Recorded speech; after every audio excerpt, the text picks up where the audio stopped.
Bismillahirrahmanirrahim. Assalamualaikum warahmatullahi wabarakatuh. Selamat malam sedulur-sedulur dimanapun kalian berada. Semoga pada kabar baik. Alhamdulillah pada malam hari ini kita masih bisa tatap muka melalui streaming di channel Padepokan Pencak Silat PKM. Oh iya, bagi sedulur-sedulur yang belum subscribe, monggo lekas subscribe dan jangan lupa dipencet itu tombol loncengnya agar tidak ketinggalan segala informasi kegiatan-kegiatan Padepokan Gumbang Malam.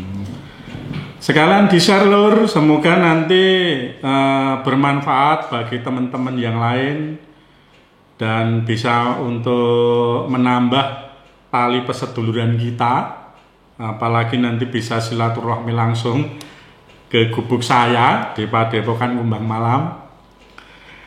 Dan yang telah subscribe saya doakan semoga lancar rezekinya, sing bujang-bujang ini ndang entuk jodoh, dan dimudahkan segala urusannya, ya. Yang belum, ya monggo lekas nanti, ayo kita lekas subscribe. Malam hari ini sekilas kita akan membahas tentang pesugihan Dewi Lanjar. Pesugihan loh ya, pesugihan Dewi Lanjar. Tetapi sebelum kita mengupas tentang pesugihan Dewi Lanjar tersebut, ini saya sedikit ceritakan tentang asal-usul Dewi Lanjar itu. Cerita yang saya dapat asal-usul Dewi Lanjar itu adalah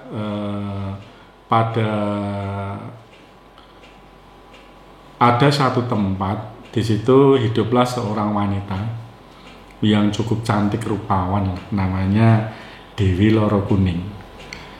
Tetapi pada perjalanan kehidupannya tidak semulus dengan harapan-harapan Dewi Loro Kuning ini, karena di usia pernikahan yang masih muda, baru beberapa waktu menikah, ternyata suaminya meninggal.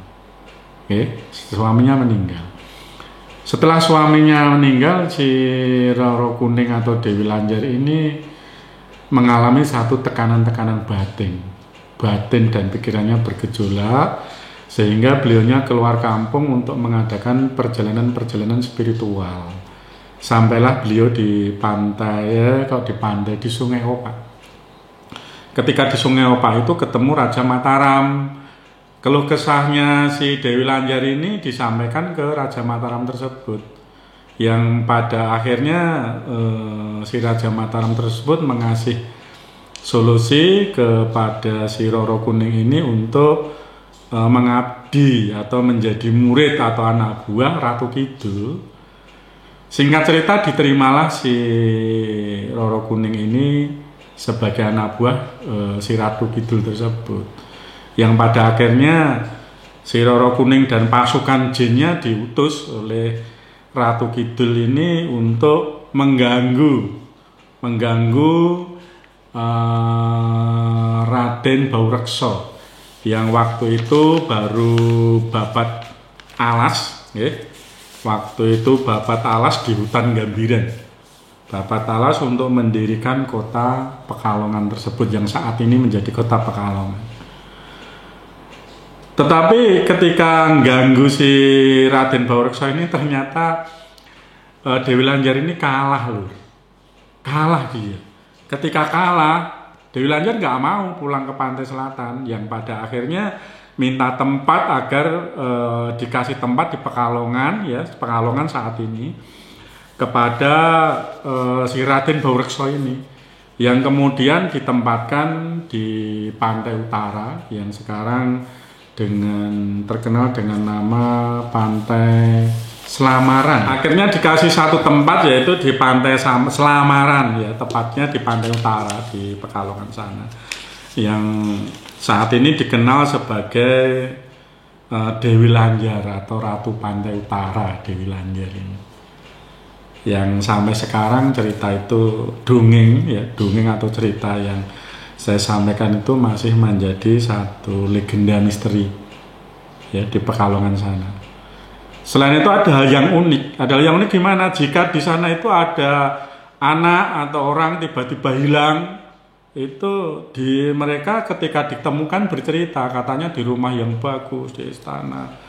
Ya akhirnya dihubung-hubungkan lagi dengan si Dewi Lanjari ini, yang sekarang lebih unik lagi.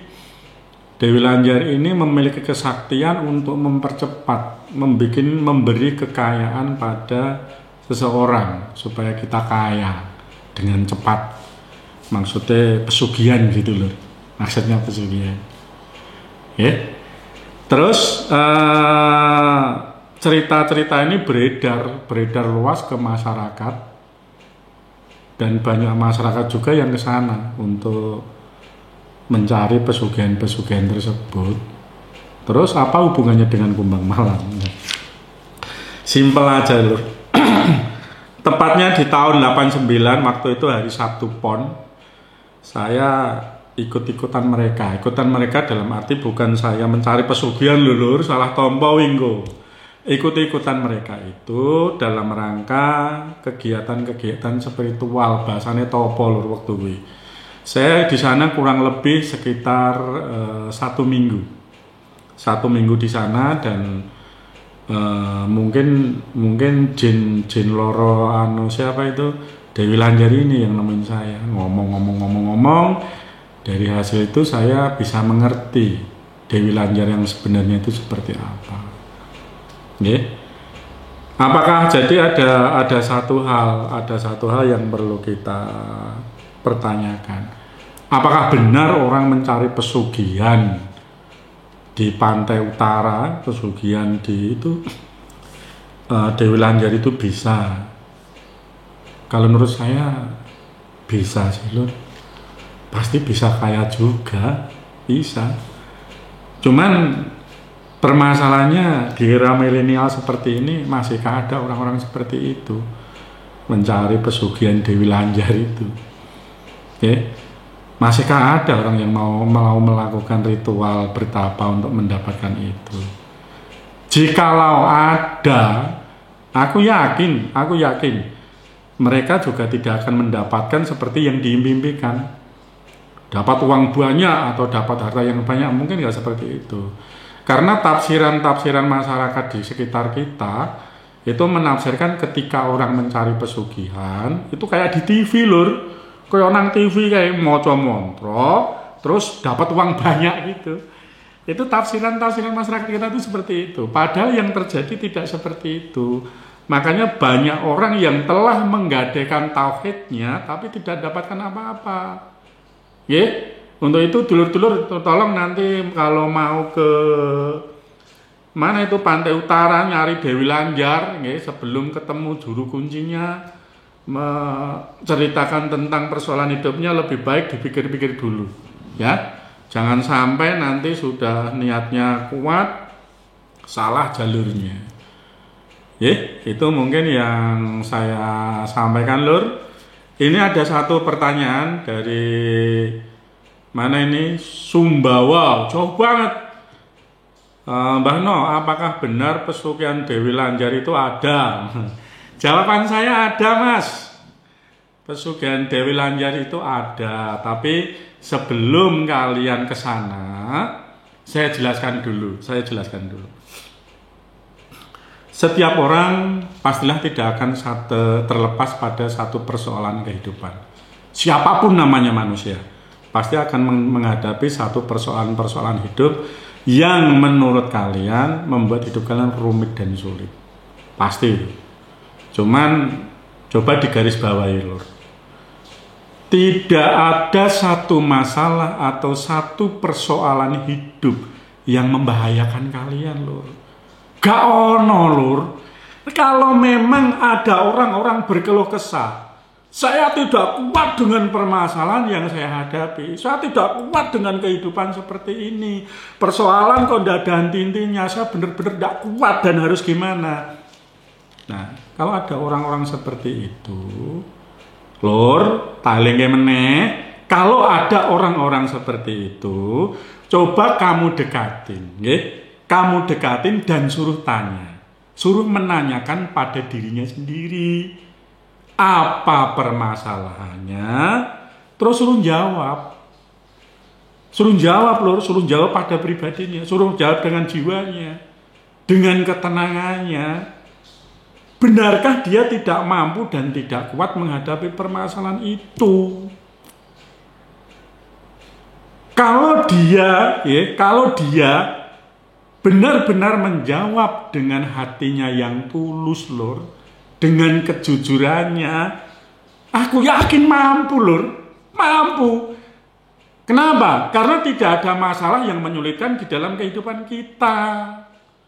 Kalau mereka merasa sulit, kalau mereka merasa tidak mampu, menurut saya ada yang salah. Terus yang salahnya di mana? Yang salahnya dia itu salah menyikapi persoalan hidup itu lur. Salah.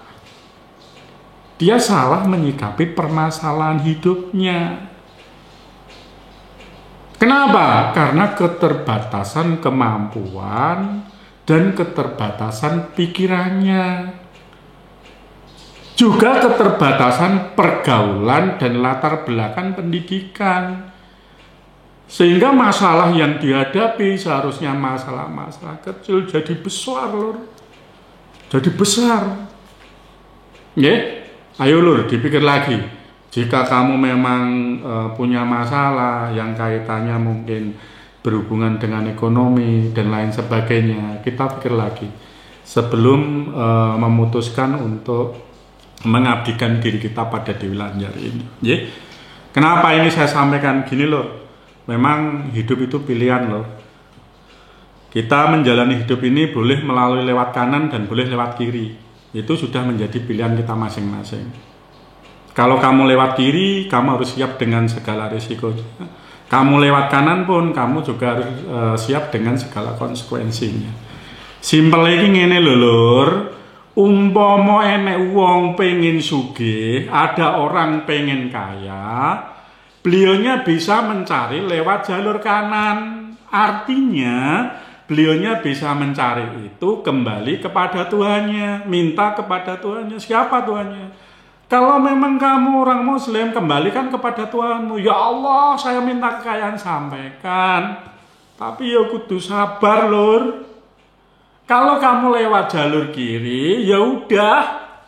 Wih lho nanggone Dewi Lanjar ki mau lur. Sana topo, ya toh. Terus segala persiapannya dipersiapkan, dikasih apa yang diinginkan, dipermudah apa yang kamu butuhkan.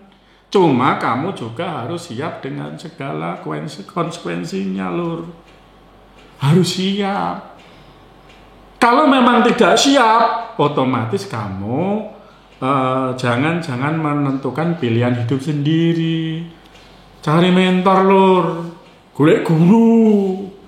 Kok kanca-kancamu sing mudeng ngono, jak ngomong sik. Iki lho masalahku ngene, piye-piye kan gitu kutune. Apa dolan apa Padepokan, temuin saya, nanti kita ngobrol-ngobrol supaya ini. Supaya apa? Cair apa yang ada nang pikiranmu lur. Kadang ki wong ki nek utek ya nggih ngepres lur, nggih ngeheng gitu lho maksudku. Ngepres iki heng lho lur. Nggih. Otak manusia itu dibagi ada dua hal yang membuat otak manusia ngeblank lur. Apa? Ya itu, satu lawan jenis, dua ekonomi, harta itu lur. Nek wis kena ki utek menungso yo gak nalar. Pikiran kita ini yang kita kerjakan, kita lakukan itu sudah hal-hal yang ndak nalar. Nggih, assalamualaikum, salam satu nafas. Dulur-dulur itu yang dari mana ini? Jakarta, nggih, Surabaya. Mana lagi nih? Subang, Cirebon, Karanganyar, Gemolong. Masih banyak lagi, semoga dengan mengikuti kegiatan ini kalian tambah wawasan ya lur. Gimana paham ya? Monggo kita lanjutkan lagi. Mbah No, saya kalau memutuskan sopo wagiman. Kalau saya memutuskan untuk memilih jalur kiri piye Mbah No? Lah ya monggo. Itu jadi urusanmu Mas. Saya cuma memberikan saran. Neng yo aja bengak-bengok nanti ketika ada sesuatu yang harus dihadapi, nggih. Nah, itu masalah pesugihan itu kayak gitu. Kalau pengalamanku, kalau memang mereka benar-benar mendapatkan uang ketika melakukan kegiatan ritual di Dewi Lanjar itu salah satunya aku mungkin wis entuk sik Mas. Wis entuk awet tahun 89. Ya kan? Seminggu loh bro, 1 minggu di sana. Nggak makan, nggak minum, kodanan kali lur. Ora entuk duit malah nang awak loro entek ndas mumet. Terus apa yang saya dapat? Saya mendapatkan satu pengalaman spiritual yang mungkin berbeda dengan yang didapatkan mereka-mereka. Dan kalau pengen mengikuti perjalanan itu nanti ikutin mungkin minggu besok kita kupas ya. Kita kupas tentang kegiatan apa yang saya dapatkan ketika melakukan ritual di Pantai Utara ya. Ini ada lagi saya terus terang sudah pernah menjalankan atau menemui juru kunci di tempat ini. Apa ini maksudnya? Nggak jelas. Di Dewi Lanjar ini, di Pantai Selamaran. Dan saya dianjurkan untuk melakukan berbagai hal, tetapi saya belum mendapatkan hasil. Nah, rungono kabeh lur, kupingnya rungono iki lho. Ana sing wis daftar mrono, ritual dilakoke ra entuk hasil. Ora malah koplak otake. Nggih. Monggo itu untuk pengalaman ke sedulur-sedulur semua. Gini dulur-dulurku, yang jelas tidak ada kesempurnaan di dalam kehidupan ini. Setiap kita pastilah akan melalui perjalanan kehidupan yang berbeda. Harapan seseorang pastilah menginginkan satu kehidupan yang menyenangkan, membahagiakan, dan semua sesuai dengan apa yang diharapkan. Tetapi perlu kalian ketahui lur, kalau doa seperti itu semua orang berdoa lur. Wong nang donya iki dongane padha kowe lur. Nek kabeh dikabulkan, apa yang akan terjadi? Itu pikiran lur ya. Kalau kamu hanya menginginkan kaya tentang kekayaan di dunia, temuin saya lur. Tak kasih ilmune, nggih. Tak kasih ilmune. Alamatku nang Padepokan goleki gampang. Sragen kowe teko Kumbang Malam nanti sudah tahu semua. Nggih, mungkin itu yang saya sampaikan lur sekilas tentang Dewi Lanjar. Sebenarnya harapan saya itu akan ada satu pemahaman yang baru buat kalian sebelum menentukan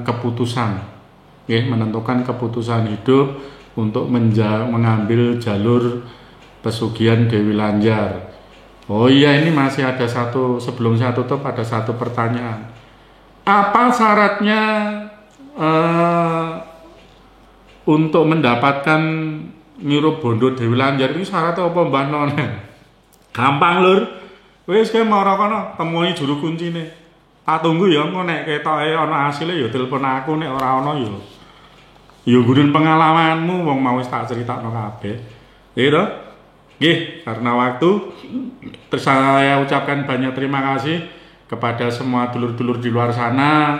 Semoga celotehan saya ini akan membawa manfaat dan saya tunggu koreksinya. Saya ngomong ngalor ngidul ini berdasarkan pengalaman saya. 1 minggu lur saya topo di Pantai Utara itu. Dan saya masih melanjutkan bertapa lagi 9 hari lur. Nang endi? Nang Pantai Parangkusumo pengen ketemu Nyi Loro Kidul. Dan itu semua saya lakukan. Dan alhamdulillah, apakah saya mendapatkan harta? Enggak, saya enggak dapat harta lur. Tapi saya punya pengalaman yang lebih. Ayo itu ikutin untuk kegiatan streaming besok. Kita ceritakan tentang pengalaman istri saya. Sekian dan terima kasih. Wassalamualaikum warahmatullahi wabarakatuh.